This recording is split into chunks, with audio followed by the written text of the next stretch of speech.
PvP. Mm-hmm. God of Thunder Blitz. Come on now. I know, right? More Thor shards. Oh well. Another blitz I can fart my way through in alpha. Please tell me that was live. I don't know. Thor shards. What'd you think? Did you think I said a dirty word? Another blitz I can fart my way through. Oh yeah, that's totally true. I'll admit it. Which game is this again? That's the Marvel Strike Force game. Oh yeah, I don't play that one. Oh come on. Theoretically, we're live. Oh, good. Well, let's hear it for in theory. Because I'm gonna get another token to log in on another computer, so I don't know. But if I did everything correctly before, it should be. All right, so we're not live. Or we're not? Why not? No, we are. Oh, you were just saying if you did everything right before. I was like, nope, we're not live then. I'm being facetious. At least you don't sneak in. Joe. At least you don't sneak in naked pictures of co-hosts as your profile pic. What? So the bot story from Dragon Con where one of the co-hosts. Yeah. So the closet picture. Yeah. Somehow that became my profile to Zoom one day when I was like, yeah, I don't know who did it. Because somebody asked, like, yeah, of course, it's a company Zoom. Here, use it. And I log in, like, you people. We are live, so there you go. Oh, yeah. Phil definitely did that. All right. That's there. Let me get my notes. Boom. Nope, that's gonna be the wrong one, isn't it? Are we doing the same sheet, or did we do a New Year sheet? We did the same sheet. We didn't do a New Year. Yeah, right. It's 2018. It's the 2018 sheet. Oh yeah.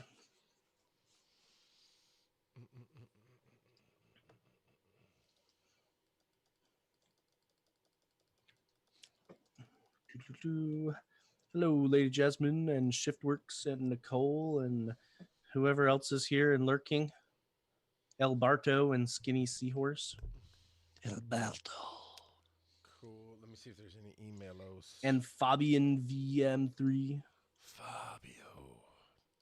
Not not Fabio? Fabian. Fabian. I got three people. I got Barto, Shiftworks. Like the old... Is it far? Yeah, actually, he can tell us. I assumed it's Fabian, like the old teen heartthrob that used to dance with Funicello and all of them. People like that.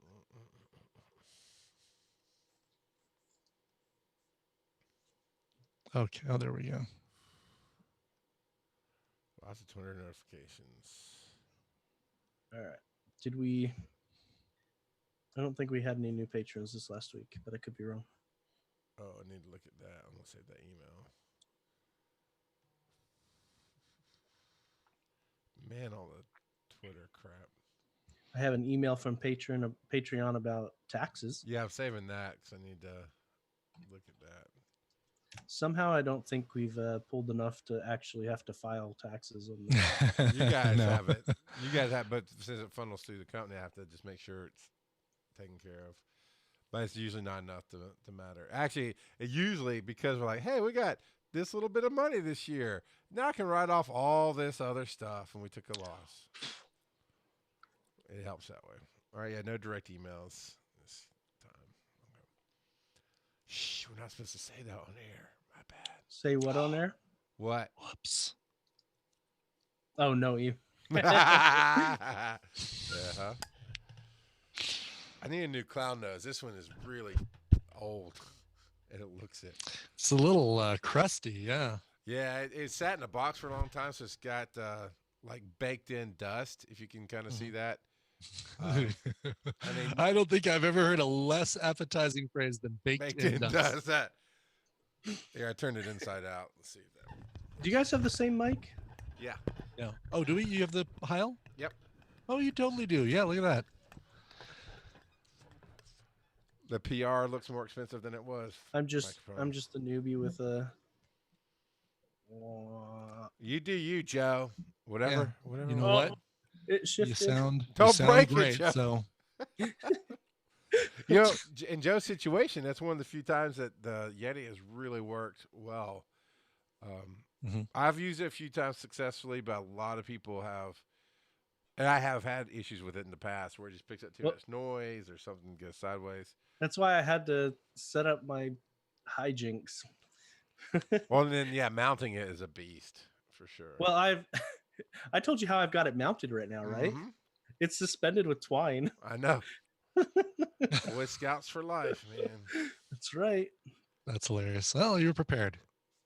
All right, looks like we are ready. A few guys are ready. Ooh, nice. Good job, Lady Jasmine. Shiny ho. Oh, good evening, everyone. Nice. All right. And my notes. Bees here. All right. Here we go. Always laugh at the note you have to yourself, Brian. Yeah. No, it's an important one, man. Because it's right above where we start the show, and I keep seeing it. It's like, and Brian. No, wait, that's the wrong one. Hello, and welcome to the Pokemon GO Podcast, your number one source for news, reviews, tips, and techniques to help you catch some of them, most of them, or all of them. It's up to you. I'm the filthy casual rocking out podcasting Charles McFall. Riding shotgun, as usual, is Joseph Ard. Howdy. How's it going? And the secondary Charles McFall into the room, apparently, Brian Emmett. Am I also labeled as Charles McFall? Well, not on the screen, but in my eyes. Yeah, in Zoom. Look at that. Yeah. Wow. Yep. So battle for supremacy. 2 Charles enter, 1 Charles leaves. I need to shave my head if I'm going to have a chance at winning, is all that is. That's right. Speaking of winning, before we get to our thing of the week, there's a thing that people can win with you, Brian, isn't there? Next Stop Podcaster. A thing that people can win? Next Stop Podcaster. Oh, well, yeah, but that's not something that those people can win. Well, they might. You never know if they're doing a show. I've already got 12 people trying to win it already. America's Next Top Podcaster is now on iTunes. The introduction episode is up, and as of about 20 minutes ago, the first 3 entries from the teams are up. So you can listen to the first episode 0, because 0 is first.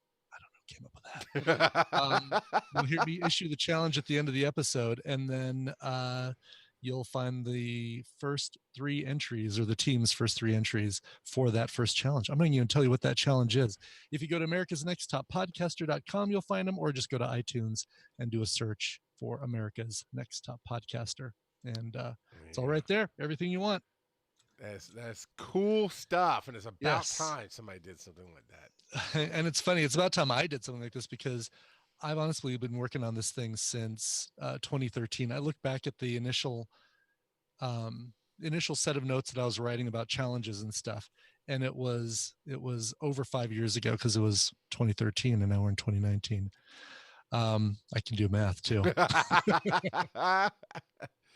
This show is not about math. Stop with the math. Talented. Oh, it is about math. If IVs have anything to do with it. Yeah.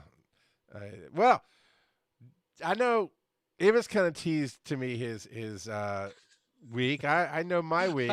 So Joe, how's your adventures this week been going? He's evolving. Pretty good. He's evolving a ball of light. That's. I am. Wow. Was that a Lickitung 2.0? What do you got there? Yep, Licky. Oh, that's a new one. Yep, out today. And look at that massive CP on him. 30. Wow. Yeah. That looks actually kind of. He's a trophy licky. That's like the I'm going to the opera Lickitung right there, all fancy and dark purple. Does look fancy, doesn't he? Yes. Is that a Sinnoh evolution? Yeah. Okay. We'll get to it later. It's brand new. So this week, I'm trying to remember whether it was this week or last week that I got the shiny Tailo. I think it was last week. So, there's that. But this week, I got myself a Lucario. Traded one of my friends for it, so that's awesome. Nice. Now I just need to get Riolu, but one thing at a time, right? Mm-hmm. Today I got myself a Palkia, and we'll talk more about him, but it's a 98% Palkia, 15, 14, 15. Oh, wow. Very nice. Yeah. I've enjoyed seeing a wider variety of Pokemon this last week since the event ended.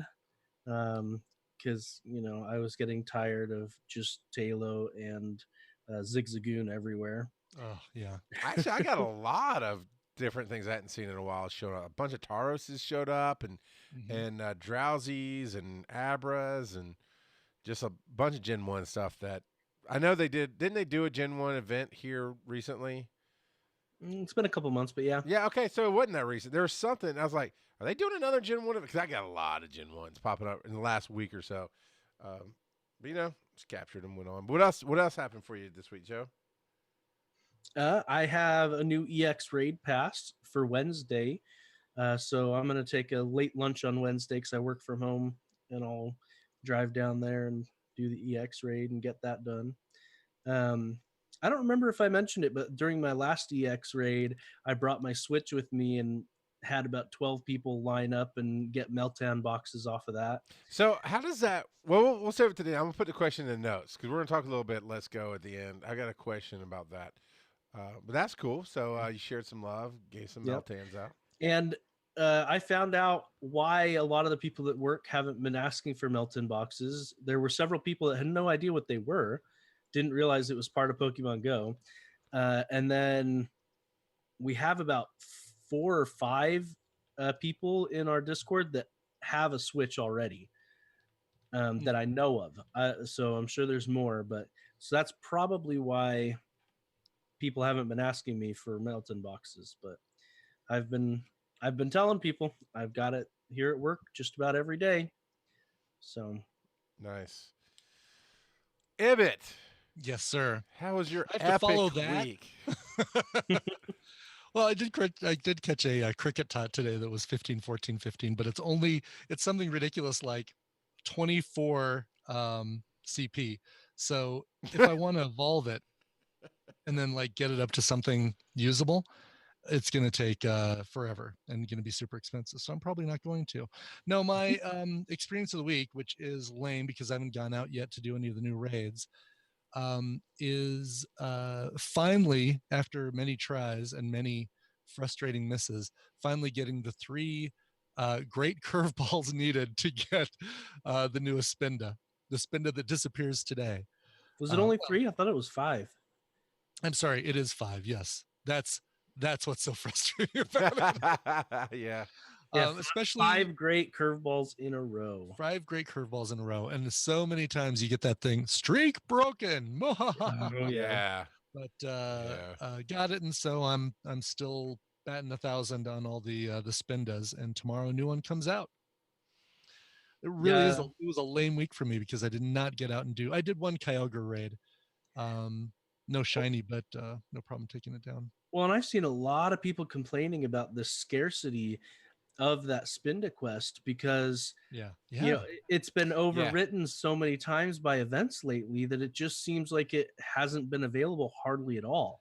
Good. I'm glad it wasn't just me because I felt like it was really scarce. Like I really had to do some searching for it, and then when somebody finally posted where it was in Facebook, it was like, God, that's like 5 miles away. All right, I'm going just because I'm not going to worry about trying to find one closer, and went out on a lunch break and got it. Yeah, it's been a pain getting this Spinda. So if nothing else, it'll be trade bait for people that are trying to collect all of them. Oh, well, the problem is that I only got one, so I can't. I'm not gonna. I want to keep one of each. I do have a bunch of some of the other ones, but this is the only one I've got just one of. There you go. Yeah. Anyway, Charles, how about you? I bet you had a much more exciting week than me. My only excitement is to come in a minute. But I did a filthy casual, so I told Ibis, it's like, yeah, I've had a kind of a week this week. I'm like, no, I'll save you, man. I got a filthy casual moment. Last night, I walk out of work, and as y'all know, there's a gym there, and there's a gym like a half a block away that I could see and easily walk to if I want to, and a couple of stops to spend. And I noticed the pattern. Cars are starting to line up, right, and park. Mm-hmm. And it's not super cold out, but it's cold enough they're not going to get out and hang out. They just kind of like, oh, must be a raid. And I open up my phone, and there's like 10 minutes left to a Silver Egg raid. I went, yeah, I don't care. I'm going home. I'm tired. And I just drove off. I just left it because I was like, well, I wanted to spend a little time with the family before I had to go record a show last night. But I realized with those they're not the legendaries are the invites, right? These are what the EX raids are invites. X raid. So it's the legendary. Then it's the 5-star raid. Five so star. it's a legendary raid, and I understand that it's harder to get people together. So I need to take the opportunity. But I realized the last time I jumped into this, I spent 30 to 45 minutes hitting 3 different raids and didn't catch a single. I think it was Mewtwo at the time that we were trying to get, and I was like, yeah. I mean, 10 minutes is not really 10 minutes in that kind of sense. It isn't. And it's funny because that's so true. And it's so funny. Sometimes you'll get in a raid and be like, oh, I've got a couple minutes, I'm waiting for a sandwich at someplace picking it up. And it's like, oh, there's a raid thing going on. Yeah. Oh, and there's people getting into it. Cool. You get in, it's like, oh, everybody out. So-and-so just showed up and somebody's game just borked. So we got to restart. Everybody out. Or you get in, right, and you get that chance to catch it because you're gonna. If you get in the raid, typically you're gonna win it for more or less. I mean, around here, because either you get in with a bunch of people or you don't do it. I mean, that's roughly how I play. So I know I'm gonna win it, but then you catch and you've got, let's say, 8 to 12 balls, and out of those, let's say 12, out of those 12, 9 hit good. And you get 2.5 shakes out of it, and then they pop out, and then you're like, crap! Oh, there's one firing off now. I can just 5 more minutes, and then an hour later you still don't have anything, and you're late for dinner. So. Yeah, right. But that was so I got you, man. I just walked away from a raid. Is what I did. But Joseph, and let's go. I made it to the park, and I can now. Oh, nice. Yeah. And I have a box to open. You're going faster than I expected you would. Kudos. So, well, there's going to be a story at the end of this show from Let's Go, because this is about Pokemon Go, the mobile game, but Let's Go ties into it some, so we'll have some Let's Go talk at the very end of the show. But there's a story of frustration that slowed that roll a little bit, but I did get it. So let me ask you, both of you guys, the best way to handle the mystery box is while I'm sitting here on the show, or should I actually be moving around? You don't have to move around for this. It'll just start popping out. Little melties. Just start popping up every minute and a half or 2 minutes or something. All right. It used to be every 3 minutes when you got 10, but now it's every 2. Yeah. And make sure you're paying attention because they're tiny. They're tiny, and you won't see them because they will be under your feet. You'll have to zoom in really close. So that would be the only reason I'd say don't do it during the show, because for the next 30 minutes you're gonna be like, oh crap, I think I just let one go. Yeah, and then you can't get another one until it's been 7 days since you opened this one. So it'd be next Thursday. It'd be next Friday-ish before I could get another one. Before you could get another box. Not just open another box. Well, Nathan, I will open it. I will open it on the show tonight, but I will take their advice. How long does it last? Is it 10 minutes? 30. Oh, so it's a full 30 minutes. They're just popping out. And it spawns 15 total, 14 to 15, depending on how well your signal is catching. Oh, you mentioned signal. So, yeah, I will burn one tonight because my signal goes in and out, so I might not get the full 15. But, yeah, we'll do that, Nathan. Nice. And then you guys can definitely help me see when they're there, and the chat room will be yelling and stuff. But for now, we've got some headlines to get to. And before you get to them, this is where I drop out. So wait, the ball's going. Yep, I'm only here for exactly. The ball's shaking. The ball's shaking. The ball's shaking. And off to random trivia. There it goes. Oh, it did shift it wrong. All right, give me a second here. I didn't realize it was going to shift things that much, but I got you. So, Joe, go ahead. Yeah. Just stick your head up while I fix this, and go ahead and there are some criticisms. Not in Pokemon. There's never criticism in Pokemon. Oh, there's always criticisms about everything. So the Hoenn event, we talked about some of these criticisms last week, but it really felt like a Talo and a Zigzagoon event, because number one, weather was broken. They realized that later and sent out a tweet, said, "Oh, weather's broken." So we weren't seeing Lotads in the rain. We weren't seeing Cacnea when it was sunny. We weren't seeing Snorrunts when it was snowing. I didn't see hardly any of those. For exactly. Reason. And when because those guys are especially weather dependent, and so the lack of having those was kind of sad. One thing that was nice though is regardless of the weather, there were a lot of cast forms, and not always associated with the weather because the weather was broken. Yeah. Okay. So yes, because that reminds me, I got the last cast form I needed. I got the Dairy Queen Blizzard cast form. Oh, nice! I didn't realize you still needed that one. That was only because it didn't get cold enough in Georgia to trigger, apparently. So yeah, the only place I got those was at Go Fest. They had those in the ice biome at Go Fest. Okay. So you don't get them in Tennessee either, even though in parts of Tennessee it definitely gets cold enough for it to trigger, but maybe not where you are. But yeah, I've never had a shadow. Not like Chicago right now. Oh my God, Chicago's wishing they had some sunny cast forms popping up right now. Definitely.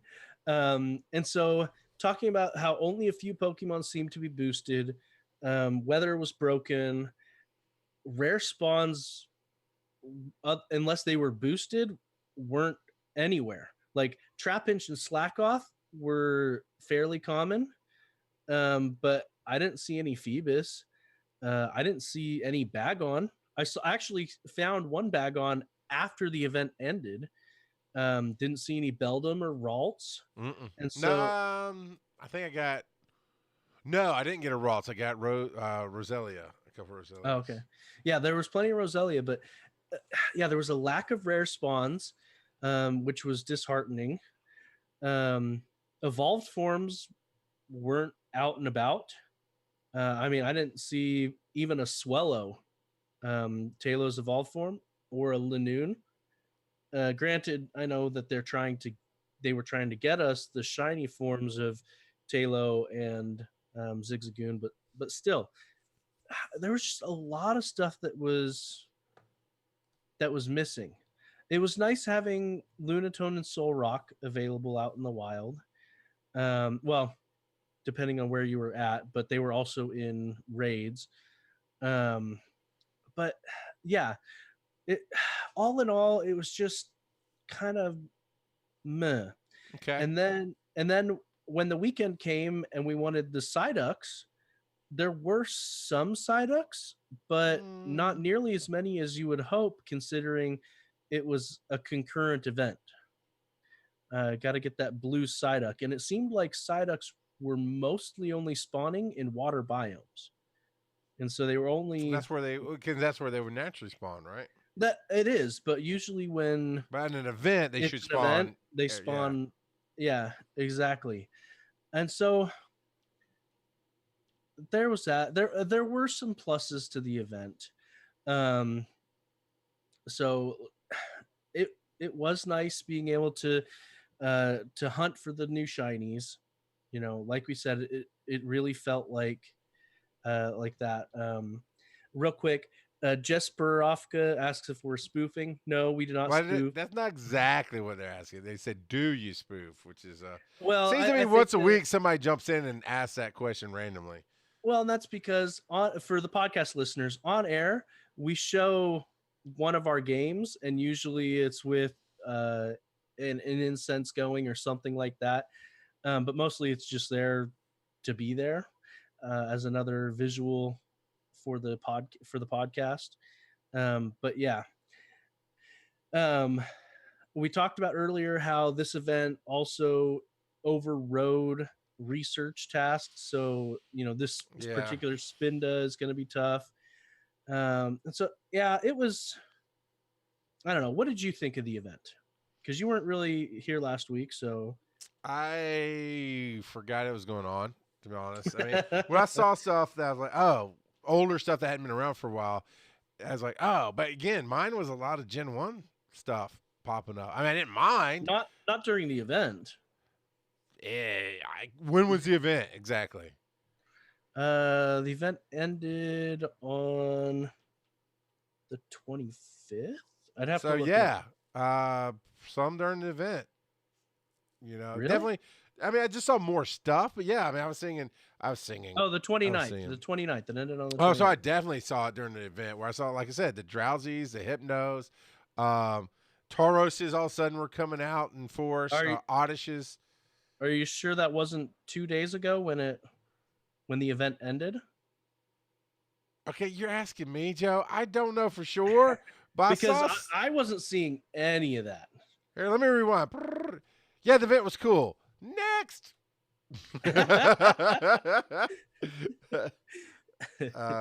So yeah, there was a lot of criticism. It seemed like an ill-conceived event, and that it overrode some of the concurrent things happening. So yeah, I don't know. I just let my game run. I picked up some things and made sure to do one catch a day, and I spent a day and that kind of thing. Is it really called a licky? Because I thought you were being goofy when you called it that. No, yeah, it's legitimately called licky. Okay, so Joe's responding to something in the chat room about the new evolutions, and I thought you were being goofy about it. You've questioned me every time I've said it on air, by the way. Well, we're going to keep that branding up then, Joe, because come on, Pokemon, you can do better. Spinda's a hard one to get a hold of for sure. I honestly, I just didn't even know, or I could not have told you in the middle of the event what event was happening. I just stuff was there. Let me go to my Pokemon, not my Pokédex, but my Pokemon. Maybe I should get. Never mind. Let me get my Pokédex. That way, we'll just do it for the Hoenn region. I'm at 112 now. Come on, I hit the button. I'm trying to see if anything triggers that I got new, because I already had a ton of things here. Trying to see if you have anything. Yeah, I'm trying to see if anything jumps out. I was like, oh yeah, I got that. But right now, I mean, everything I'm seeing I already had. Other than, like I said, I got the ice cast form, snowy. I got snowy cast form. But that was because the weather was broken, right? Yeah. So if it was available, it just happened to be there. No, I mean, I don't see anything new that I didn't already have before. So I just grabbed it. I mean, I saw a ton of these Barboaches for sure. Spoinks. Man, it was nice. It was nice to have a bunch of Spoinks. I didn't saw them quite a bit. Few nose passes, loud. Oh yeah, Whisperers and Loudreds. Saw a few of those, but yeah, it just didn't help. It didn't help me a whole lot. But it's okay. It doesn't always have to fill it. Fabian. So the title, that might actually be the title. Yes, Charles, it is a licky. But we got a new raid guy. Speaking of Ibit running out to do raids. Yeah, because he's going to trivia. Yeah, he's really getting on these new raids as well. Well, why don't we talk about the next one first, and then we'll talk about the raid guide. Joe, I don't tell you how to do your trivia. Don't tell me how to drive my car. You're welcome. All right, so we got new raids out, right? With these names kill me, man. Palkia. Is his cousin Balky? Is that who this is? Dialga. So Palkia is now the legendary raids that are available. They will be available until the end of February 28th at 1 p.m. Pacific time. And new water dragon I don't really see the water, but apparently it is a water dragon. My book's buried under a bunch of old moonshine bottles. So why don't you tell us, or is this going to be the trivia tonight? It will be. Okay. So, and it is random, but you just know ahead of time the randomness of it. So now we have a guide to go with all these new raid battles. Yeah, we do. And it's your favorite It style. It is my favorite style. It's a good one. It's a good one. You notice that Palkia is one of his own counters. You know, these legendaries tend to be, they seem to be, that's like a standard. Well, and especially dragons, because dragons are super effective against dragons. That one looks cool, though. I love the purple Neo robotic dragon look to it. It's nifty. I'll be happy when I open a box in a year from now and get one. Yeah, and so basically, you want to use fairy types or dragons or ice types, but ice is still going to be, I believe, just neutral against it. So mostly just dragon and fairy types. So yeah, so this is graphic for fairies. It has Gardevoir, Togekiss, Granbull even. And then I think that's supposed to be why am I blanking on Horsey's fully evolved form? King? Kingdra. Yep. So there's Kingdra, and then I think that's supposed to be Gyarados as well, actually, over there. Yeah. Still counts is what it says. Yeah. But it looks like he stepped on a Lego. That Gyarados does. So there you go. I've got four of those. You have four Palkia already? No, Goop. I got four things that will counter Palkia. And then the alternatives, it says dragons will die a lot. Why does it say that? This is a flow chart. It's saying, does it have Draco Meteor? If it has Draco Meteor, dragons are going to get one shot left and right. I see now. So that's why on the right-hand side, it has people who are not weak to dragon. What sucks is the two things is banning. I've got the most powerful things on my team. Sucks, man. Yeah. You don't want to be using Aggron and why am I the spider, the mechanical spider? Yeah, Metagross. Yeah, I'm catching the Meltans, and I saw the word I can only think is Meltan. So, but yeah, Metagross. I got on the alternatives. I have 3 of those alternatives: Gyarados, Papa Pitbull, and the Barber Manatee. I think I've got all 3 of those. Oh, that's not a manatee. That's more like a stingray, but whatever. That's Togekiss. Oh, I don't have Togekiss. Never mind. Were you thinking it was Mantine? Yeah, it was. We didn't see Barbara Manatee reference, but yeah. Barbara Manatee. How can I love this. I love this thing. How can I tell, though? If you see fairies and/or steel on the recommended team, it's Draco Meteor. Yeah. I love that. That is a really cool heads up. And here's the thing about catching Meltans, by the way. I don't know about you guys and your settings, but my phone vibrates every time one pops up. So I know to look for it once it pops up. So it's not being that difficult to find. Oh, they are teeny tiny. They are. They are wee little guys. And can you are you making sure to pin up all these? Yep, every last one. And can you trade these into Let's Go? Yeah, you can send them to Let's Go. Okay. In fact, that's the only way to get them in Let's Go. I gotcha. So, and you can't evolve, as far as I know, you can't actually evolve it in Let's Go. So if you want Melmetal in Let's Go, you'll have to get Melmetal in Go and then send it to Let's Go. So yeah, it's going to be a while before I have a Melmetal army. An army? That's right. An army. I worry about you sometimes, man. You don't want a Melmetal army? I don't know. I don't even know if it's any good. I know it's this little bolt or nut that I'm picking up off the ground to then turn it into a monster. His evolved form gets swole. Yeah. So you say. We'll see.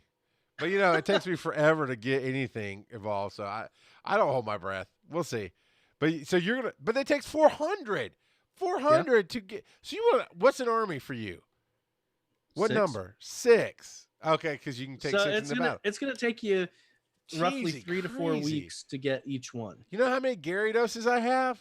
Dose. I have dose Gyarados, man. You know how many Gyarados I've thrown away? Like 4. That's not that much more than what I have. It takes forever. Is my point. Those are the ones I've thrown away.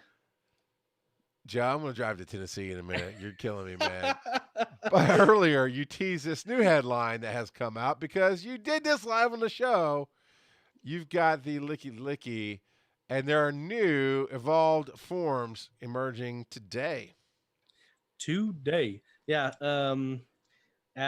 Let's see. When did the announcement go out? Like a little after 6:30 or 6:40. So about an hour and a half ago ish. But yeah, right. These are brand new ish. So, I mean, we were expecting them. Yeah. But yeah, they've just made it so that more people can evolve with the Sinnoh Stone. The graphic shows. Wait, let me see if I can guess the evolutions here. I'm counting. If I count, let me count. 1, 2, 3 on the elephant. 4 is the elephant. 5, 6, 7, 8, 9. There are 10 evolutions we can do here. No, 7. 3 of those are babies. The ones on those top are babies. Okay, are babies. So I could also Susu Studio is a baby. The pink one I can't tell, and that looks like what was that stupid game that you could play? Pikmin. That's a Pikmin on the tusk. Is what that I'm telling you, right? Did you ever play Pikmin? No, but I know what you're talking about. You would love that game, Joe. That's Mime Jr. on the tusk. Okay. I'm telling you, you Google Pikmin, everybody right now, and look at that. And it's yeah, they're very, very close to each other.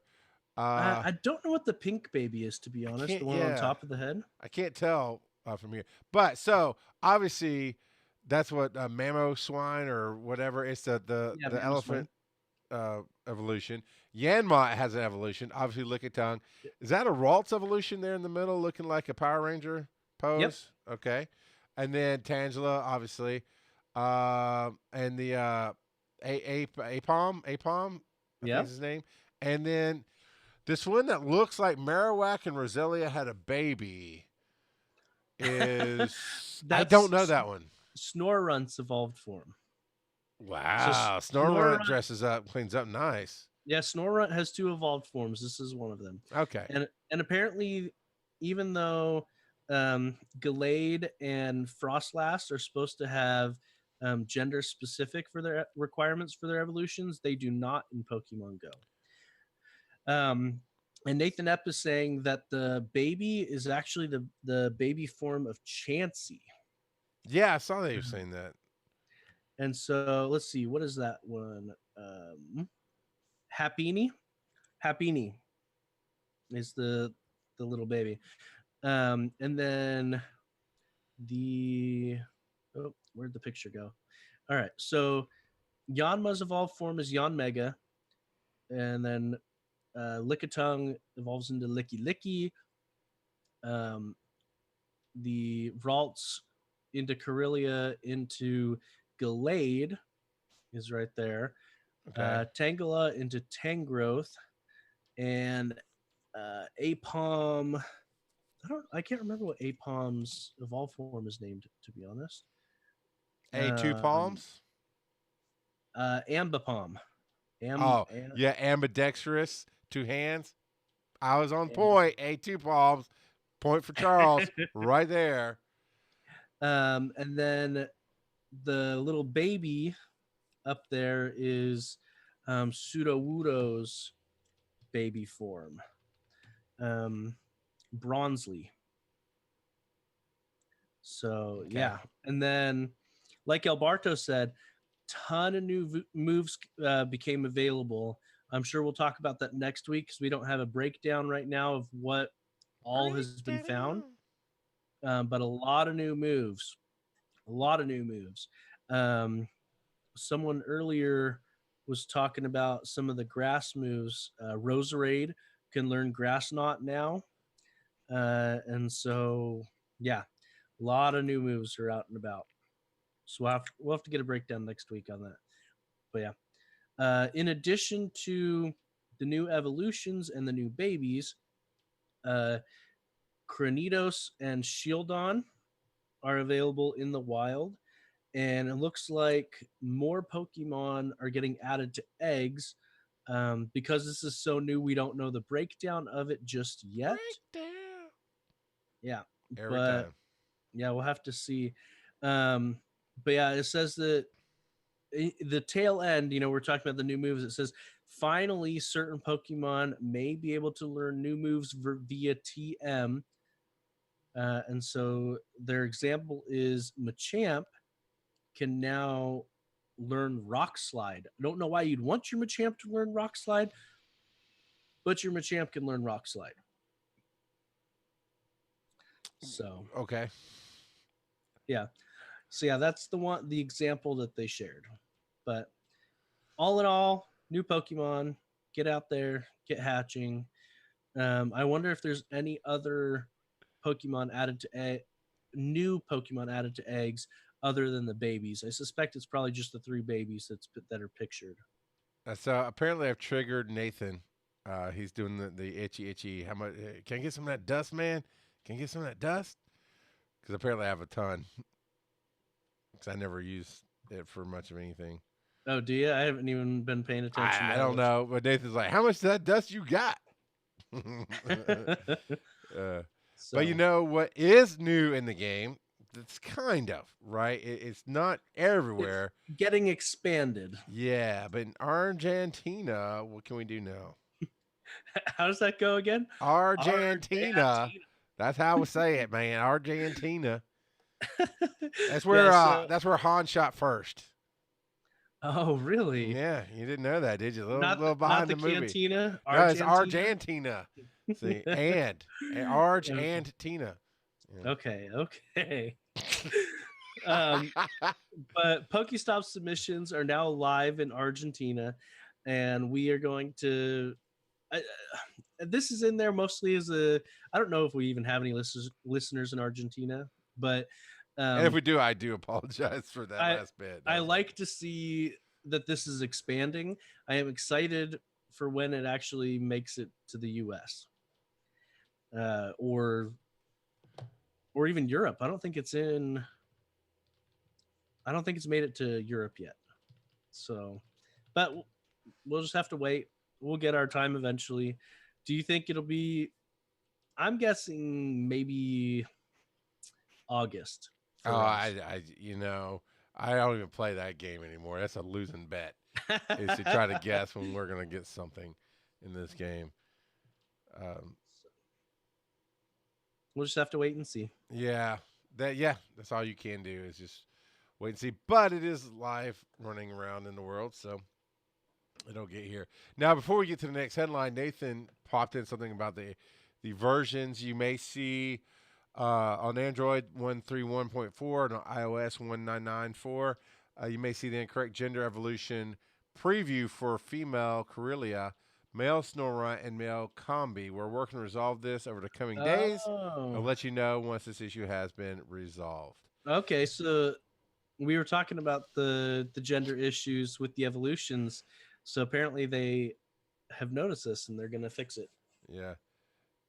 So if you want some gender bending going on, evolve now. I don't know if the evolutions go through or not, but probably not. It's probably going to be what it already is. It doesn't really matter. I don't know if Combi's in the game yet, Nathan. Yeah, definitely in the game code, like Terry said, but I'm not sure if he's out and about in the wild yet. Well, again, with fixes. Oh, yeah.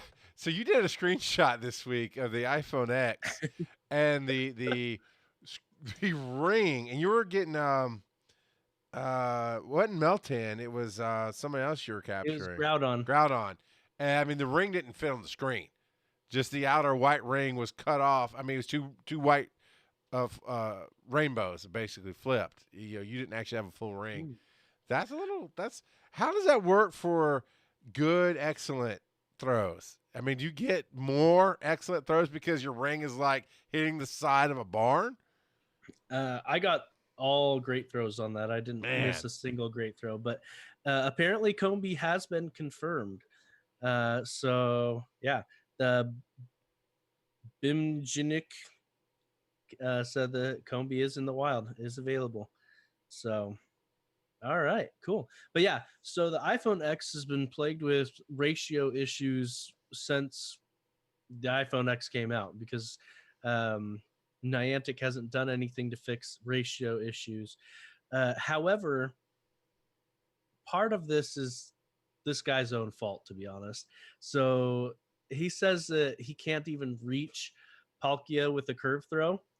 The Palkia I was going after today, I had no issues getting a curve on it. Granted, it was far away, but I had no issues hitting it with a curve.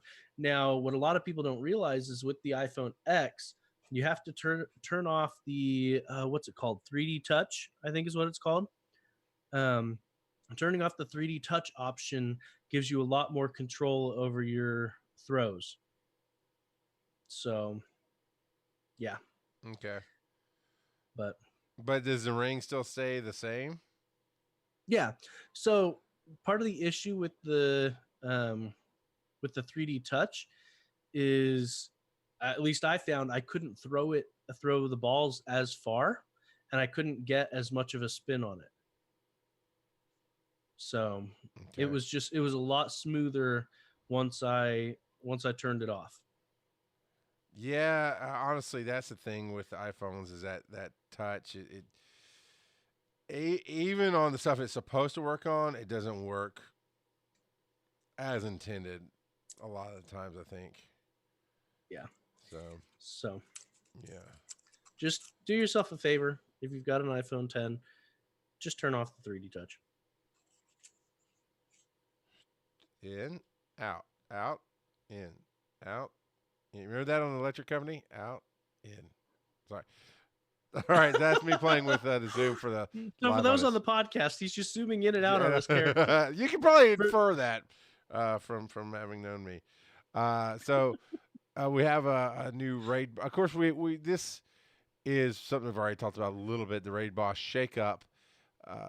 What's going on with the raid bosses fully? Do we have a breakdown? Looks like we got a little bit of a breakdown here.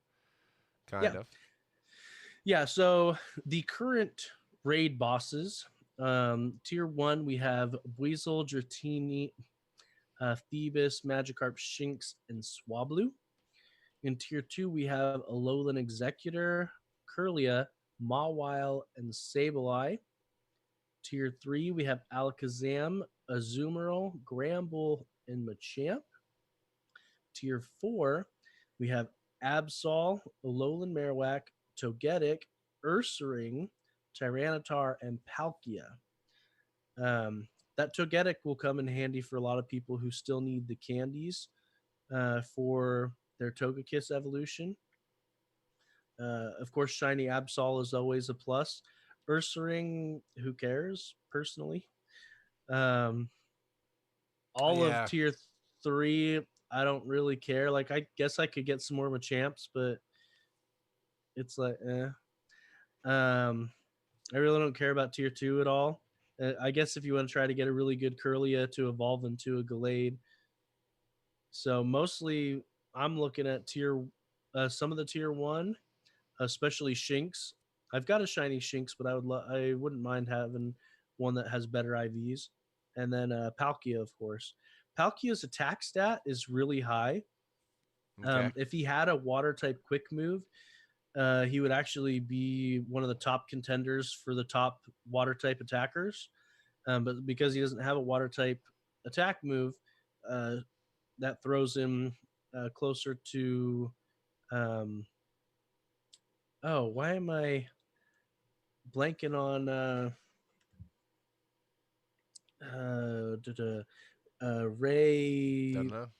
Rayquaza?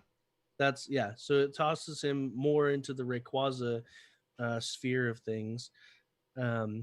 So as a dragon type attacker, but yeah, he's definitely a great one to get your hands on. You're probably going to want to have at least 4 people to take him down. He's a bit tougher than some of our more recent tier 5 attackers, tier 5 raids. So yeah, some people have been able to duo it, but to be safe, you'll probably want 4 or 5 people. Okay. We'll hit that last. Oh yeah, I like this idea. This is a quality of life idea that comes from the Self Road. But long press to display moves while making a party. I think we need to have more long press in games to explain things. Period, across the board. Oh yeah. Well, and we've mentioned this before, but I like the mock-up that Seven Kushi did on this. I think it looks great.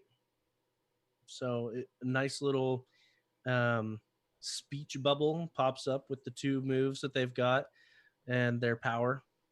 I think that would be awesome. Yeah, because everybody now is basically naming them, right? You're naming them either your percentile or certain things with the move. Meteor. You might put I don't think Meteor's on Dragonite. It's just in front of me. You put Draco Meteors on Dragonite. Okay, so you put Dragonite, D Meteor or DME or something like that. So when you're making the party, that's the move. That's that one. But yeah, I love the speech box idea or something along those lines. It's something that would be a long time coming that we could really use.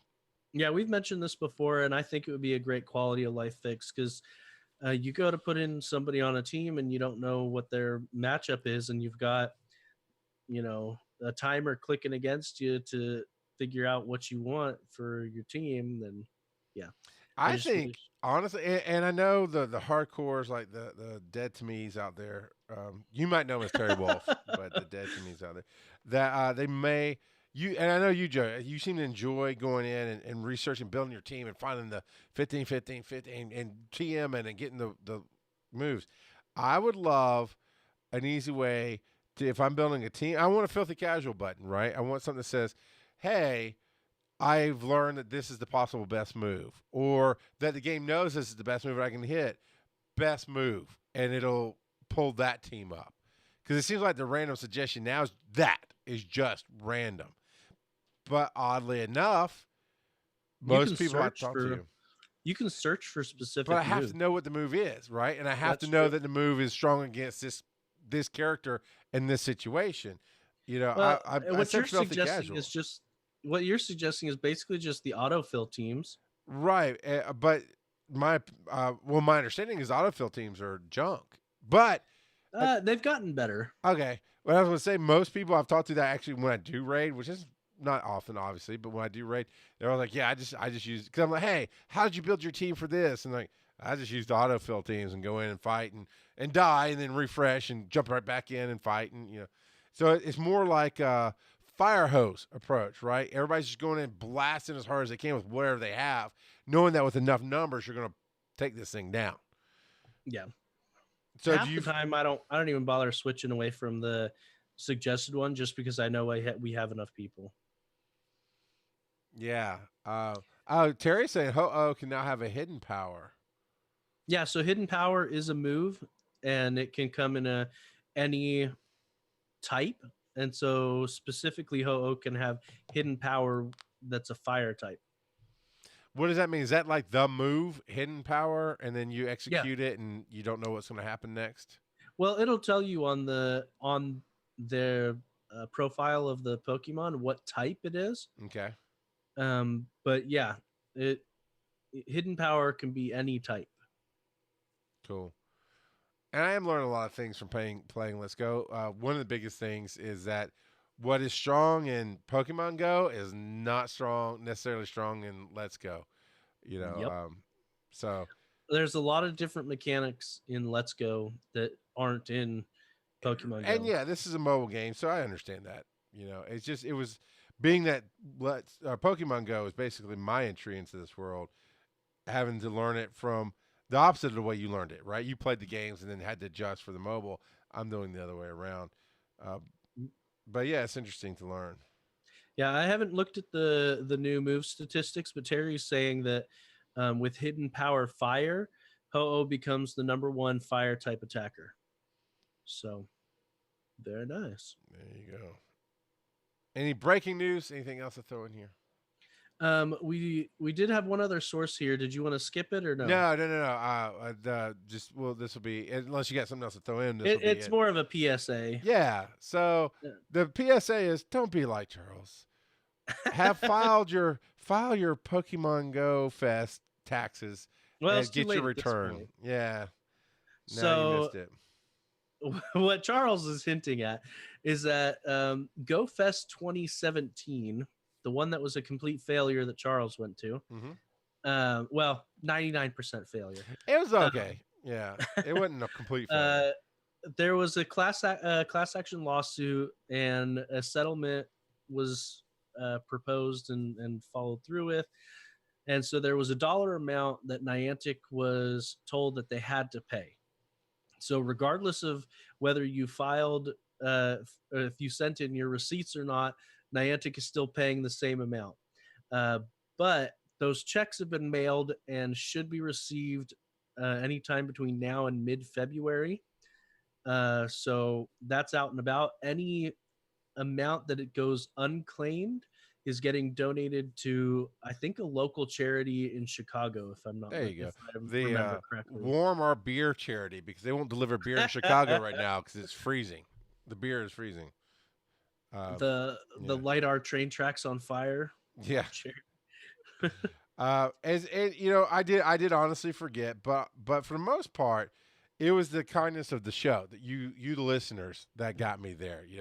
There was a GoFundMe basically that a bunch of people donated to that helped me get plane tickets and those kind of things. Lots of great supporters like Barry Falk and Paul Puck, helped put in to get me out there. So I didn't personally have to do a whole lot. And honestly, I was hoping that if you guys cared that you put in the receipts and make the claims. And if it goes unclaimed on my behalf, then, it goes to a charity, and that's all good too.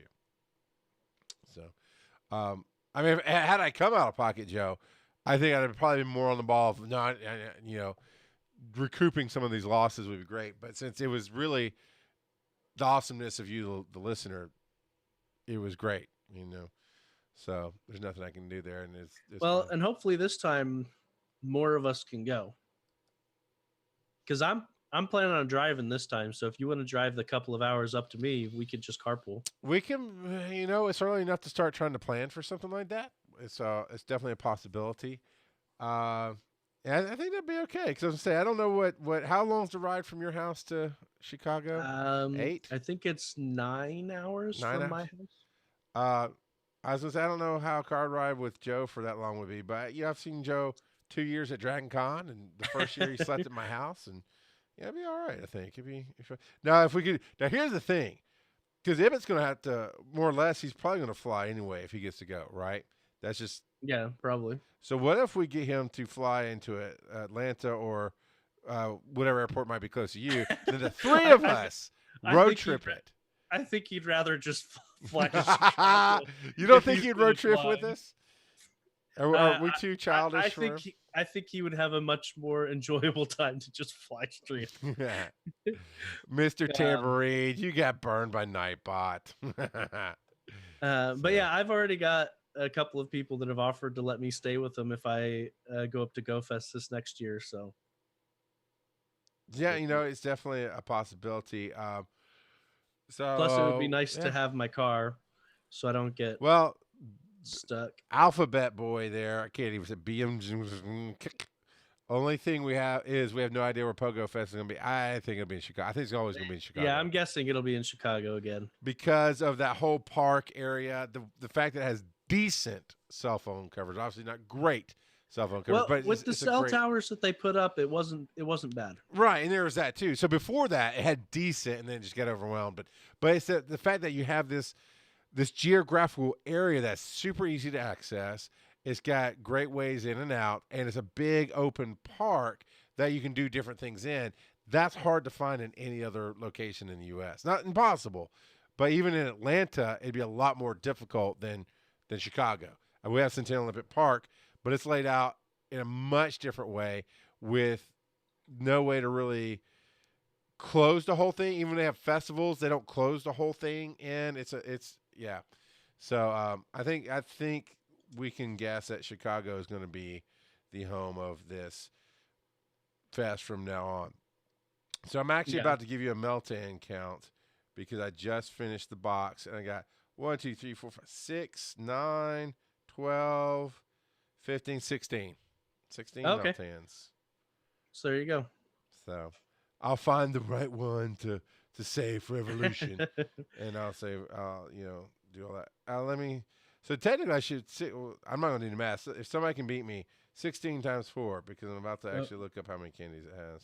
Yeah, I was like, just scroll down and check them. But it wouldn't be times 96. 4 if you used your pinups. Times 6. Sorry, times 6. Yeah. So 96, almost 100 out of one Meltan box, almost 100 candies. So 4 weeks. Well, once you transfer stuff. Yeah, then it'll add some up. So, and roll up, but because it takes, you said 7 days to get to the next box. We're talking in a month, I can have Mel Swole. All right. Yep. Melmetal. No, I said it right. I said it correctly. You do you.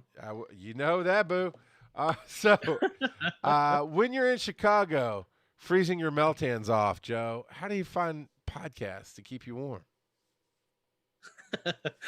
Well, first you get a really old phone that overheats really easy. And then you put the Satchel Podcast Player on it with Pokemon Go, because Pokemon Go will overheat your phone, your old phones, like nothing else. Yeah. And so you listen to the Satchel Podcast Player. It's a wonderful podcast player that is geared towards interactions between the listeners and the hosts of the podcast that you're listening to. It allows you to tweet directly at the podcast if they've got it set up correctly.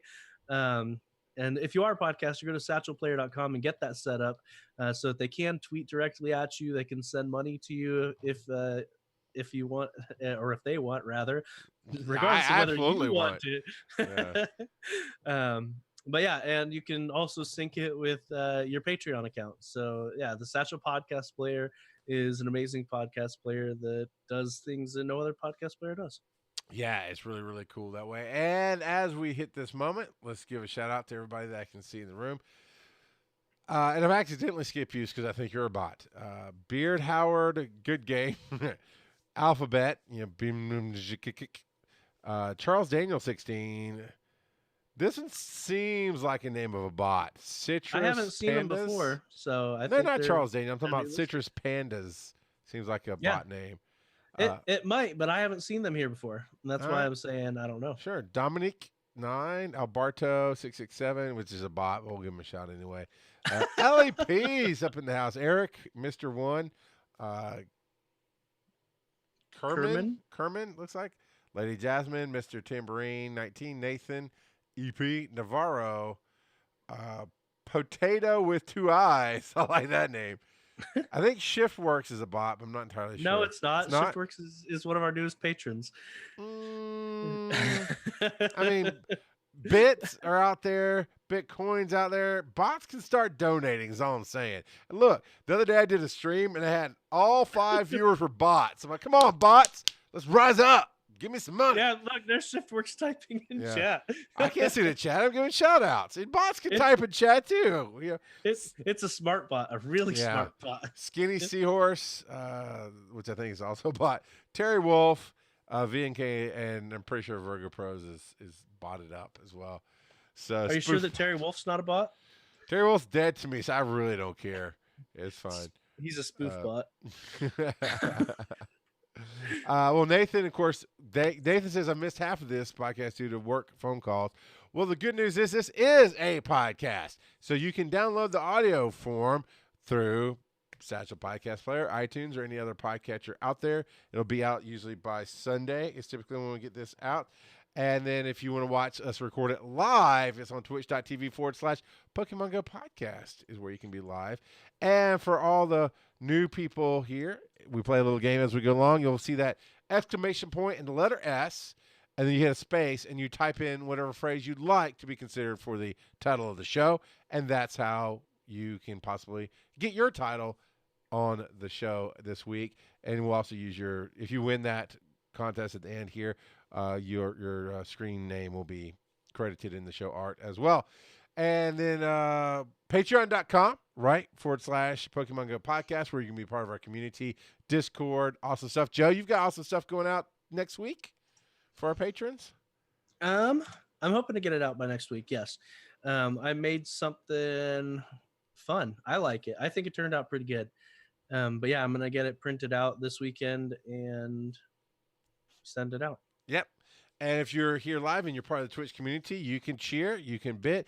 It is coming up on the end of the month. So if you get that free sub from Amazon Prime or Twitch Prime, now's the time you can give that away to any creator you like. If you like what we're doing, you can hit that sub button, and it's a free subscription, and it helps us out. We appreciate that. And we appreciate when it's not free and you still give it to us. It's an amazing thing. But it's all good in the Twitter hood. Not Twitter, Twitchy hood. That's where we are now. Dang it, Joe. What time is it? Let's get out of this death spiral that I'm in. It is time for random trivia. And like I mentioned earlier, this week I'm going to be talking about Palkia, the spatial Pokemon. He's a water dragon type. Its Pokédex entry says it has the ability to distort space, and that it's actually described as a deity for the Sinnoh region in their mythology. It, along with Dialga and Giratina, are a member of what has been dubbed the Creation Trio. So Palkia represents space in the trio. The final frontier. What's that? The final frontier. Yes, the final frontier. And then let's see, what do the others represent? I'm trying to remember. But anyway, yeah, he represents space in the trio. And so Dialga will probably be the next raid boss after this. Dialga represents time, and Giratina represents antimatter. So, but yeah, they're a fun trio, I guess. They're all right. They're dragons, so dragons are always fun. And they are pretty powerful. We've seen a lot of people using Giratina to, with a high chance or high success rate in PvP. Palkia's name is derived from the Japanese spelling of pearl. Okay. So, yeah. So, because it's mostly like that metallic white, you think? Yeah, could be. It, and if you look at its shiny form, it's got the pink, almost like a rose pearl. But yeah, he's super strong. Like I said before, I kind of wish he had waterfall as a quick move. Well, Joe, then you don't go chasing waterfalls, man. But stick to the rivers and the streams you're used to. Come on, dude. Fine. Schwa. Schwa? Is that what you said? Schwa. But yeah, get out there, grab Palkia while he's available. Like I said before, he'll be around until the end of February. But yeah, I thumbed my nose at Terry Wolf. He's just gotta beat me up. That's okay. That's all right, Terry. I appreciate you. So, this still is one of the coolest looking pocket monsters out there, you know. And I'm not going to say I'm going to go raid for it, but it you know. Do you raid for anything? I went after Mewtwo when Mewtwo came out. That was the only thing I hunted, I think, after the birds, you know, and got burned on that. I went and got a Mewtwo. Kyogre, I don't know. I just in the game. So here's the life balance I have to find with this game. I don't find it engaging enough to matter when it puts me out of my routine, right? Because I'm not gonna PvP very much. I do enjoy. I just got trounced by Dead to Me, and he had to prove why he's dead to me. I typically do lose those battles, but they're fun to try. They're fun to do. But even the raids, like we're talking about, this and that, it just isn't enough for me to go, it's going to change how I play the game. So when I have the time, especially when the weather is nice, right, and I have time, yeah, I like going out. The raid this week, it was a little cold. I was tired. It was at the end of a long day, and I had a time crunch, right? I wanted to you go. say a little cold, and then there's Chicago, Terry that's in the chat, who's -40, -50 degrees. Terry, how much did you go playing this week when it's been in the -30s and 50s in Chicago? You're in your area. While we're waiting on him to answer, have you noticed that the Gacha and Go Plus have been picking up more Pokemon while driving? I have not noticed. So I saw a post on Reddit, and I've personally seen it myself, where their Pokemon are spawning at higher speeds now. Like the speed lock for spawning seems to be gone. And so it's been buzzing a lot more on my commute into work lately. Yeah, Terry says he's played a lot, but we had raid trains going all week. Yeah, well, good for you. You're playing better, in the car. You're a better person than I am. Yeah, so no, I don't really go hunting for anything because everything is a visual trophy. While I want the shadows to go away, right? I want to make them into what they are. Go catch the shadows as they're new. And while I'd love to have certain ones like Ho-Oh and Kyogre and Palkia now, if it lines up right, I will do it. But to go hunting for it, for me personally, it's just pretty. It's just all of them are pretty trophies for me. So no, I don't know what would need to change in the game to make me go, this is going to make me play the game differently. Now I'm going to hunt it and find it. Pretty bird, pretty bird. Yeah.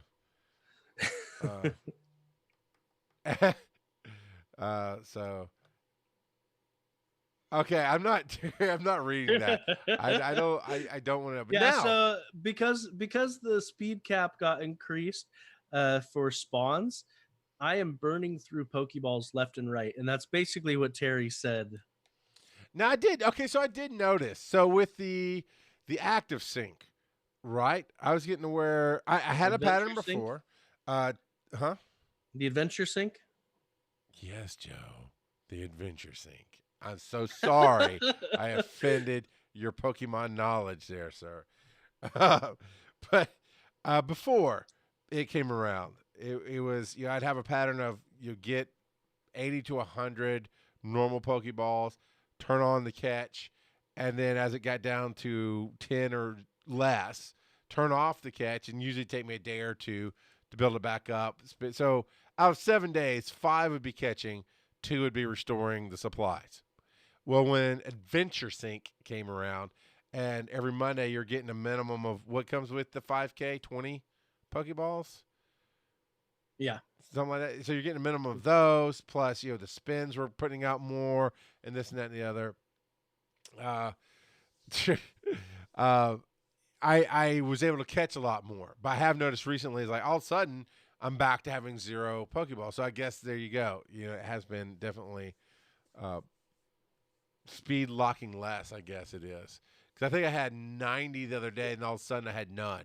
It's like, all right. I guess Bim Jinnick says that it's up to 55, they think, the speed cap for spawning Pokemon. As far as I can tell, the speed cap for spinning Pokestops hasn't changed. That's fine. And that would make sense because here I think they being Niantic and the game itself has got people trained to use something other than active playing in the game to catch, right? I hope as a community we've all learned you don't play this game while driving because that's dumb. But if you have it's very affordable now to get any of the devices out there that will let you play the game, and do that. You know, because you will continue to catch, you'll continue to get those credits and those candies and everything else, and be safe about it, and that's good. So, I think that's gonna be it for Pokemon Go. But now we're gonna talk a little Let's Go. So before I tell my salty story, Joe, switch to Switch. So I know you'd mentioned it before. Nothing in the game specific, like the game will tell you, hey, you can connect your phone to this thing. And then they do it in the game style and all this. In fact, I even made it to the developer's office in the game, and they're telling you all kind of stuff you should do. But I don't recall the game saying, hey, you can go switch to Switch. So what does that entail, and how does that work?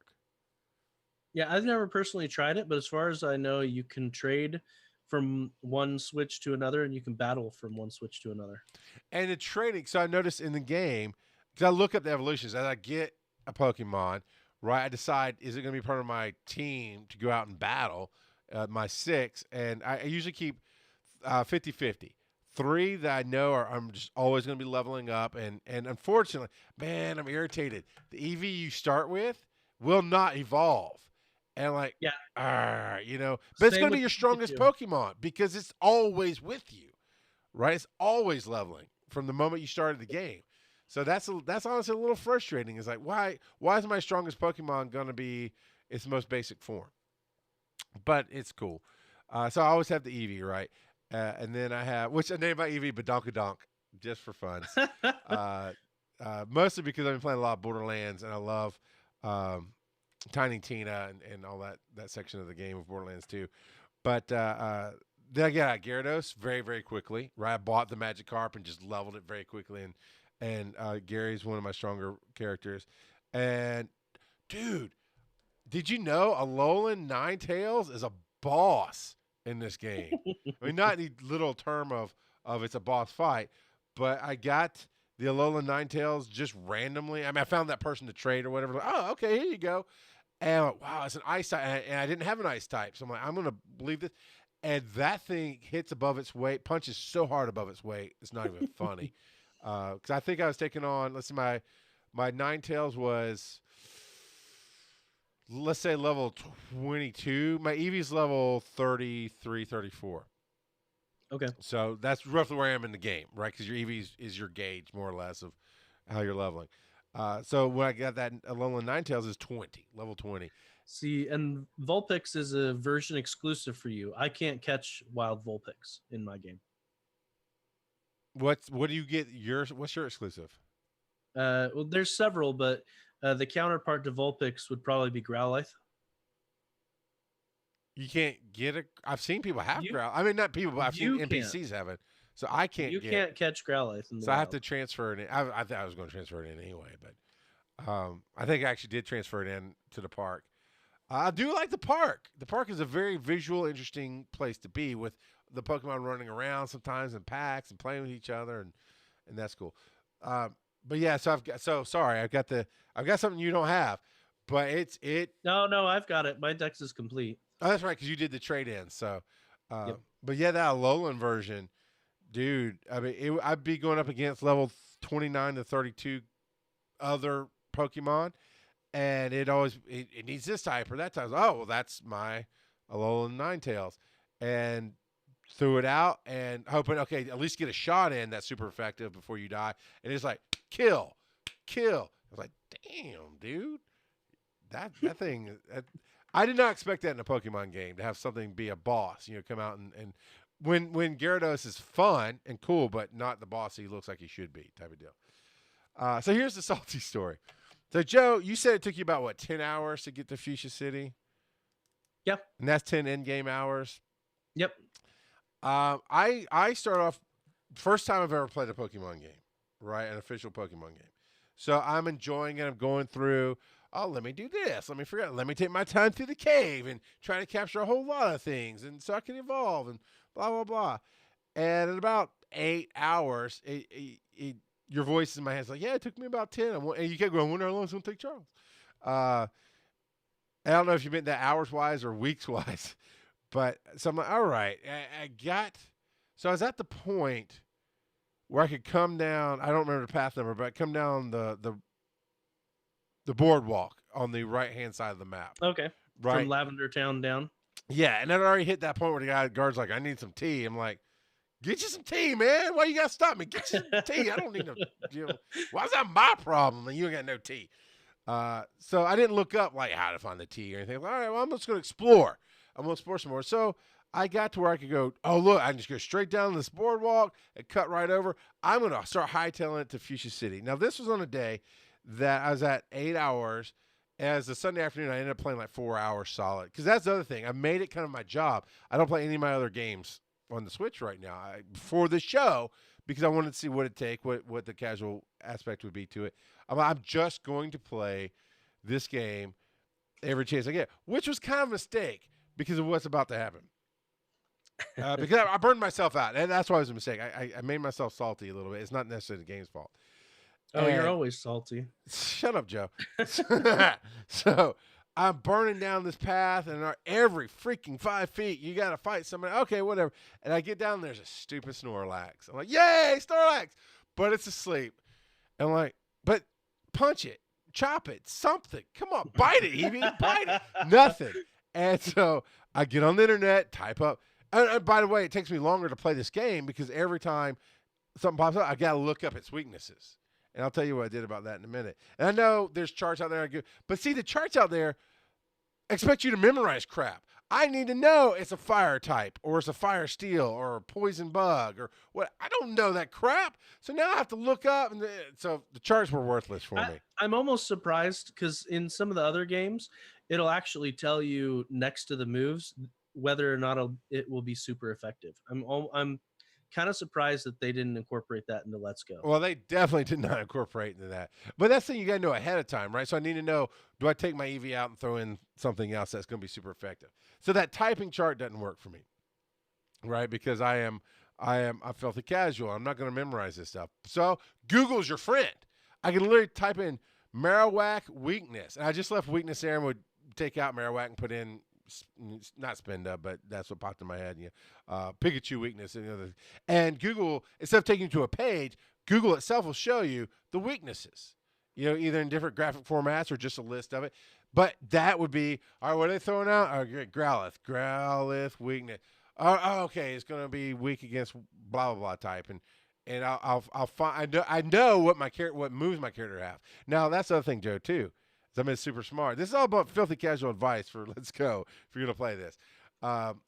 You can train just about any of your characters to have any moves, right?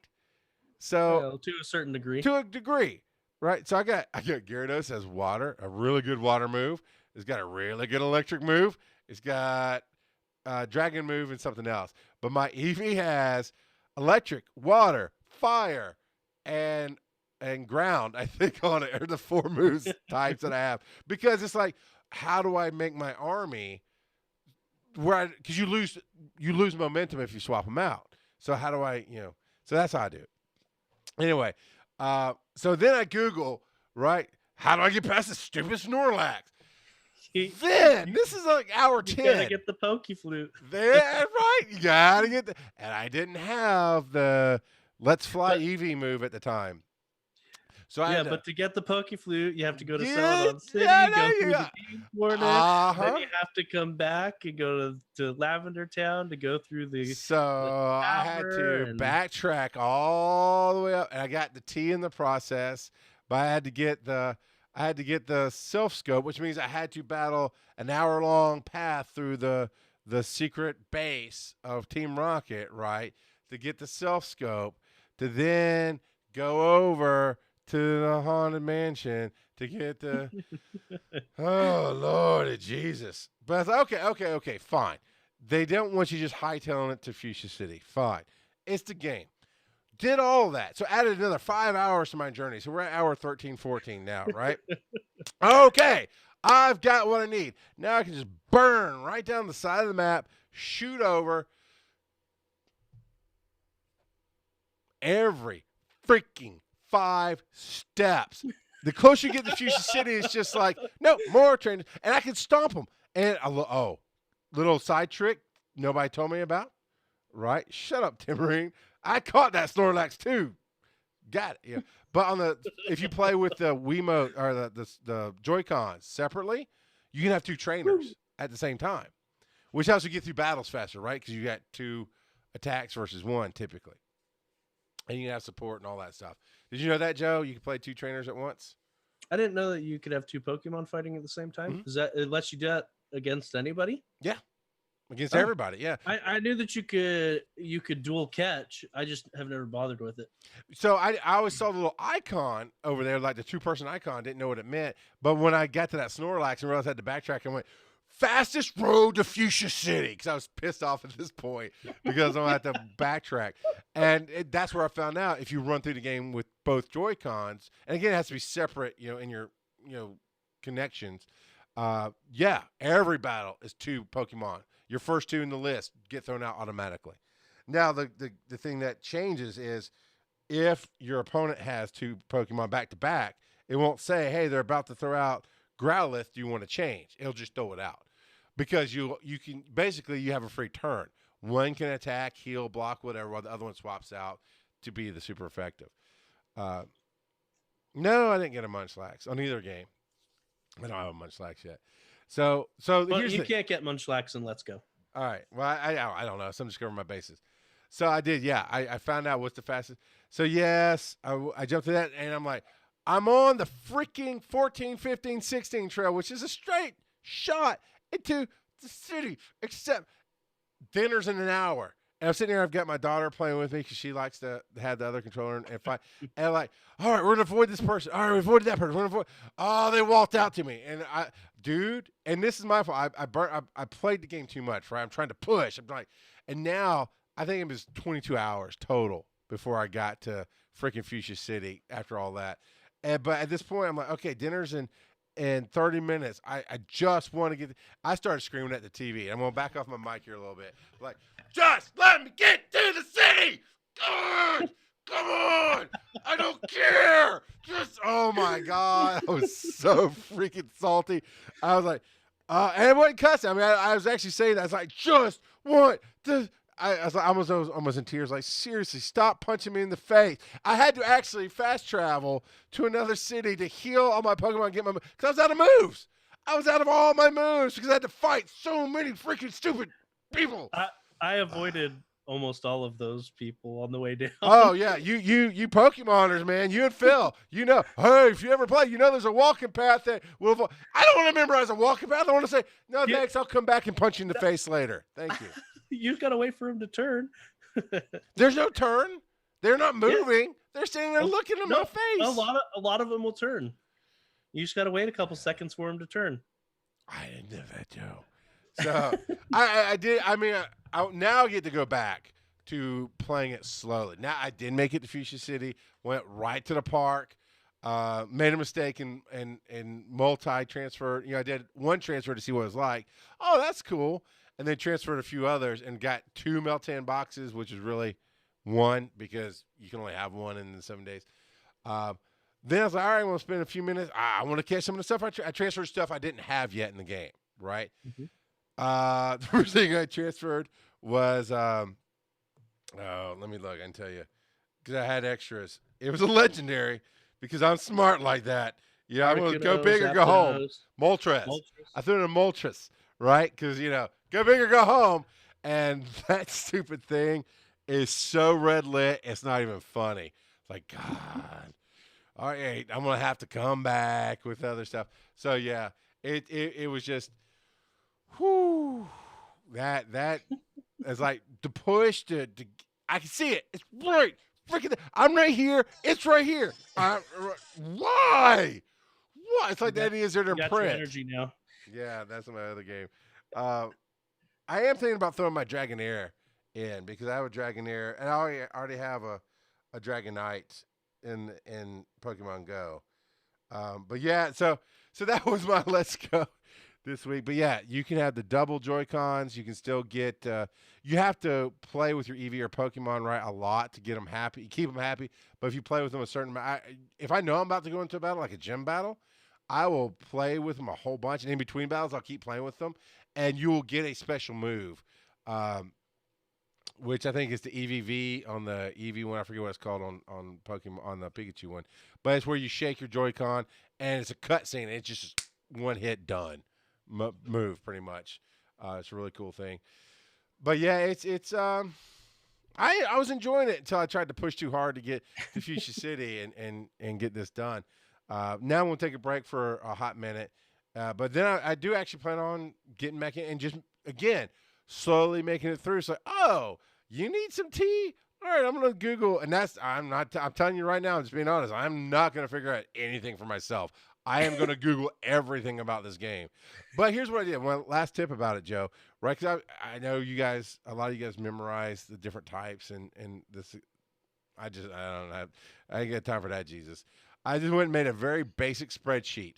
I went and actually Wikipedia'd so I could get a list. I wanted a list I could copy. Wikipedia'd all the 151, right? So I copied all the names, put them in a row, and then just Googled. Took, I don't know, 30 minutes one night and Googled weaknesses for rock and just put their literal weaknesses in. Steel, blah, blah, blah, blah, blah.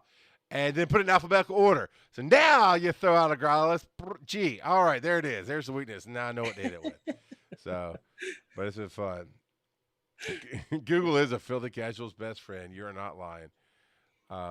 But I dug having the mystery box tonight, and now I caught the Meltans, and that filled in a slot, and then I'm gonna get Melswole, and that'll be good. Lady Jasmine says the first time I played the game, there was no Google Pokemon. Yeah, I'm kind of glad I did, because I would have been like throwing my Game Boy at the wall and crap. And I did this a little more salty last night on Breaking the Panel, and Phil was like, "Oh, I'm sorry we made a game that you have to play. I'm sorry." I was like, "It's not the point, man. The point is I could see the gates to the city, and I couldn't get there." It is a time, man, right, Joe? It will eat your time. Oh yeah. I'm trying to find it. I've got the Pokemon Yellow walkthrough guide that I've bought. Nathan says you had to buy the $10 to $20 video game guide. I used to buy game guides all the time, man. I think it's upstairs. Actually, the last game guide I got was for my birthday a couple years ago, because the game I'm playing didn't necessarily need it. But Borderlands 2, but it's a collector's edition. It's just a hardback, orange, gold embossed Borderlands 2 game. I just love that book. It's so beautiful. It has all this cool stuff in it. But yeah, I used to get game guides for the games I really wanted to get everything out of. I can't find my yellow version, but here's gold and silver. Gold, silver, yeah. Prima, right? That's a Prima official? Yep. Yeah, man. Prima, probably. But no, it's not. Shut up, Nicole. I've got this one here. I've got the leaf green version. That's the Game Boy Advanced. So I've got. Now I will say, Joe, you should try this. This is the coolest thing about this game that I have loved so far. Is both my kids. My youngest Zoe is about to be 6, and then my youngest son Ryland is 7. But they just don't have that coordination or attention span to play the game. I've set them up with their own profiles. They played a little bit, and I've let them free in the game, right? So they can feel like they're exploring and doing different stuff. But we know this game is for an older crowd. It just is. I mean, 12 and up is what I'm thinking, because of the patience and the time and the things you do have to learn and think about in the game. However, that 2 Joy-Con connection, right, the having the separate ones, where I'm controlling the game because it's my game, my character, and they call it support trainer. There you go. You found your red and blue, man. Awesome. They literally call it support trainer. I hand Zoe my other controller, so I run the game, and it doesn't matter if they keep up or not. They'll disappear and they'll come back, whatever. But when they get into the fight, they love being able to fight with me. And I try to set them up with the Pokemon that has the super effective move on it, so that they can take down the other person. And it all benefits me. So that's a really cool way to play with the little ones in your life without having to worry about the frustrations of learning the game or anything else. You play the game, and they support you, and they think they are playing, but they get that same reaction you get out of it. I think that's awesome. Oh, yeah. And allowing them to catch is also easy to do. I mean, you can both try to catch it if you've got the dual joysticks. Yeah, and I do that. Yeah. I'll let them. All right, it's your turn. And I'll let them try to catch. And all right, it's my turn. The other thing I discovered, I can't remember if I talked about it here or not, but when you're on the Joy-Con, right, and it moves, that gets a little punchy, right? I'll take it and I'll try to throw across the screen, and sometimes it reads that I went to the left side of the screen. Sometimes it doesn't, right? And they move around. But if you have the Joy-Cons connected to the actual Switch itself, it's a scope.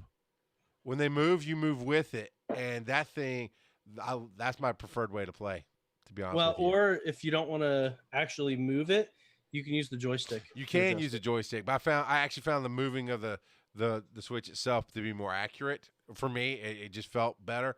I think the tech for this game is really nifty. It's really neat. I'd be a lot happier if the joystick allowed you to invert the Y-axis. I've always played with inverted Y-axis, so it throws me for a loop sometimes. I got you. I don't know that I ever usually inverted, but I understand. I mean, I get what you're saying without a doubt.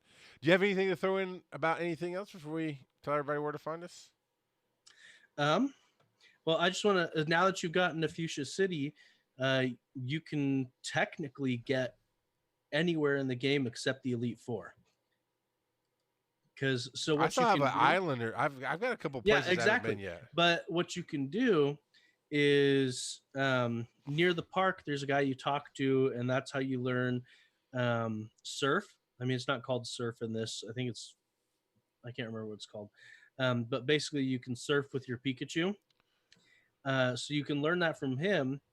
You should have the flying move now, so you can fly back to Pallet Town and just go straight down to the island. Okay. I don't have, so I do need to learn that surf move, the secret move. That's the other thing that's really nifty, right? You have Eevee always with you. Eevee will ride on your head or your shoulder or something like that, or Pikachu. Will do the same thing, I presume. Mm-hmm. Then you can take another Pokemon out of the ball and they'll follow you. So I got a Rhyhorn. I'm like, this is gonna be cool as crap. And I pulled it out of the ball and it didn't show up. I'm like, what's going on? And all of a sudden it clears space and I'm riding that thing and it moves faster. I'm like, woo! And then I know you can do a Lapras and you can ride, or Gyarados. And it says if you know, and you're right, it's not called Surf. I forget what it's called. But if you know Surf, you can ride in the water with this character. And I'm presuming that's how you catch water-type Pokemon because they're not spawning near the water at all. So I imagine I have to be in the water. Yeah, so in the previous versions of this game, because, I mean, it's just a remake of the Gen 1 games, basically, you had to have an old rod or a super rod, something great to fish rod, or with, a super rod. Right? Yeah. So there are 3 different fishing rods that you could use to catch Pokemon, but they completely got rid of those. They also got rid of the bike. Like, there's a bike store, but you can't get a bike as far as I can tell. El Bartos says Charizard is the way to go. I've been flying on my Charizard. I didn't know you could fly on your Charizard. I'll have to try that because I got my Charizard and it's one of my beasts. I've got Gyarados, Charizard, and Ninetales and Eevee, and I have 2 that are just always just leveling to get the evolution and kick them out and get something else. Yeah. And one that's also really good, it doesn't move super fast, but Onyx is a good one to ride because when you're trying to get Pokemon, specific Pokemon, if you're hunting for them, Onyx can interact with both flying Pokemon and Pokemon that are on the ground. You may not have seen any of the ones that fly super high yet. If I didn't notice if I did. I have an Onyx, so that was that. Oh, I love the actual size representations in the games that's nifty too. Oh yeah. You've got Snorlax. Have you tried riding the Snorlax? No, I put him on the shelf.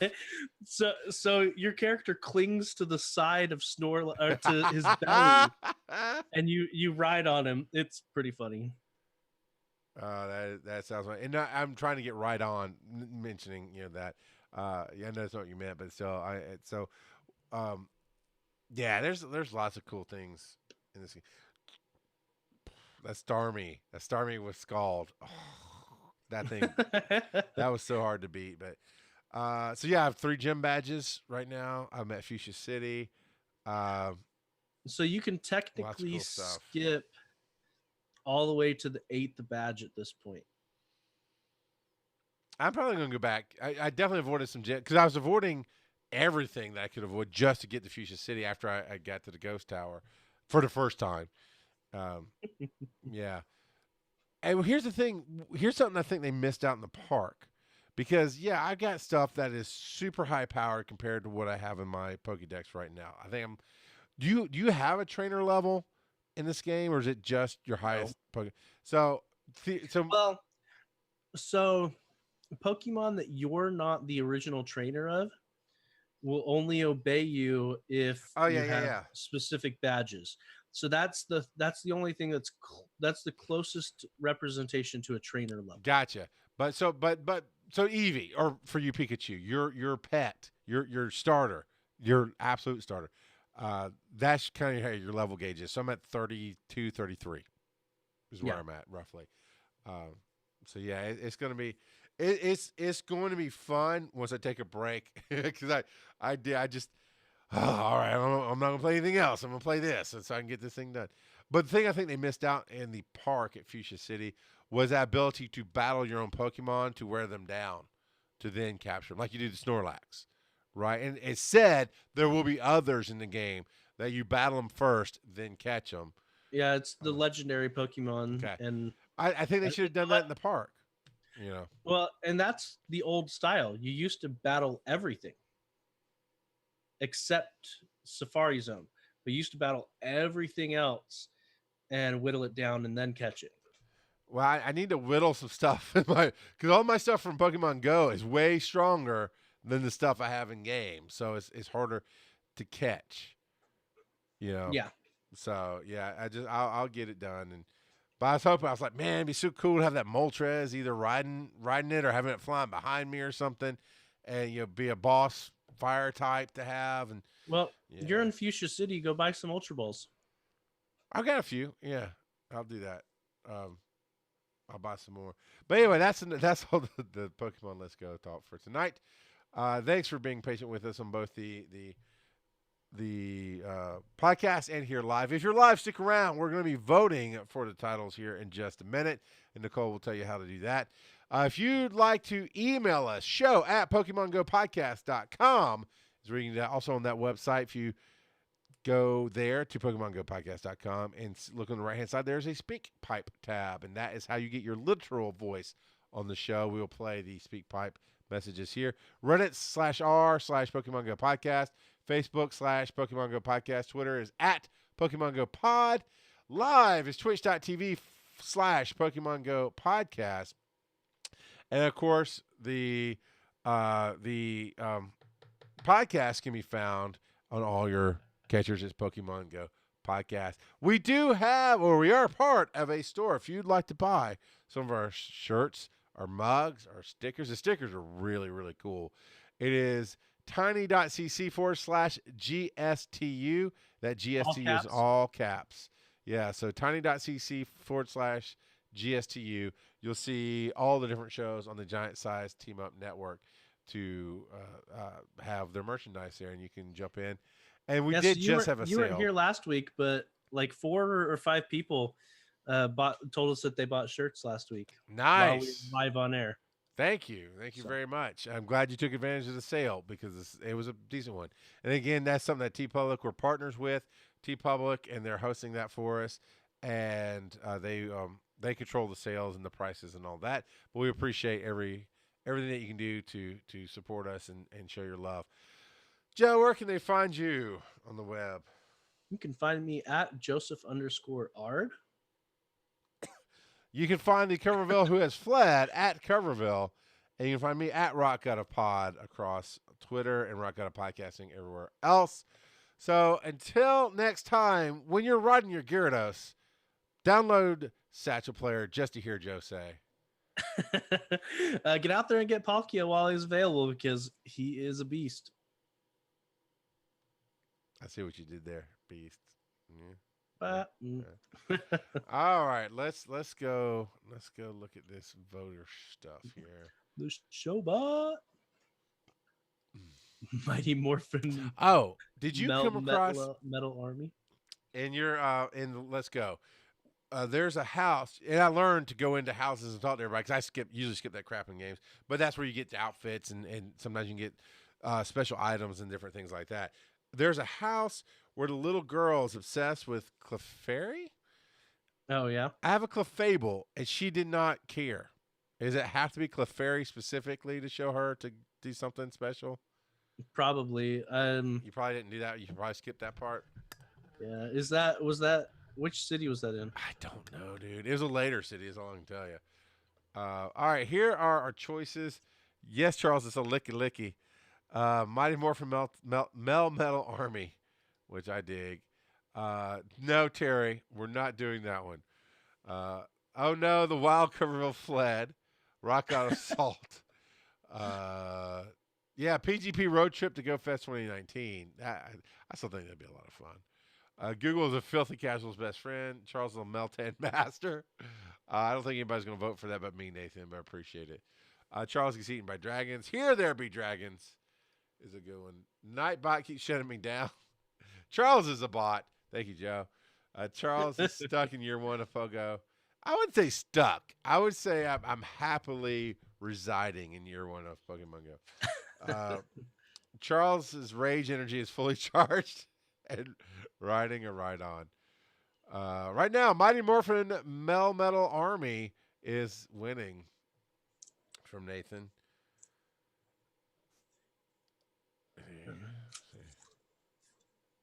She gives you a training machine. Good. Yeah, okay, cool. So it does have to be, Alberto saying it does have to be a Clefairy. And I was kind of hoping that was just in the family because I got rid of my Clefairy. I traded it to the doc, sent it to the doc or whatever. Professor. I sent it Professor. And I have to go and catch a Clefairy then to show her. I was like, come on, but it's a Clefable. It's the evolution. Come on. Nothing. She didn't care. Oh, that was a crappy throw. All right, let's see. I'm going to give another shout out to everybody while we're doing this. Again, thanks to everybody who's watching live and being here every week. We appreciate that. Beard, Howard, Biminigic, Chimchar, 980. Darkwing, FGH is out here. Dominique, 9. Alberto, 667. LEP. Just Will, 77. Lady Jasmine, Mr. Tambourine, 19. Nathan, EP, 9 to 316. It says that's no 316. Is that what you're saying? Oligarchy, 77. Shift Works, Skinny Seahorse. The Bleach Boy 2, Tribe Gamer, 1500. And then the other two, I think, are bots there. Well, you technically do. And you notice that nothing's really showing up, Darkwing, because I'm not walking. I'm just kind of sitting in my basement. So right now at 7, we got Mighty Morphin Melmetal Army, which I think is a good one. I think if it can do something with that full show. So what do you think, Joe? Sounds go with that good. One? All right, Joe, you're such a friend. I appreciate you. But all right. So we're going to get out of here now. If you would like to hear more of me, I'm about to get on twitch.tv/FTH Beyond to do Strike Force, Marvel Strike Force. So if you're into that game or you just like to hear more live stuff tonight, you can jump on over to that channel. We'll be live in about 10 minutes. So 9:30 is when we go live. They're 9:30 Eastern. Other than that, we'll be back next week here on Thursday night, 7:30 p.m. Eastern, right here on twitch.tv/Pokemon GO Podcast. Thank you, everybody, for coming out, and we appreciate you. Cully. Are we still live or are we? Well, we were.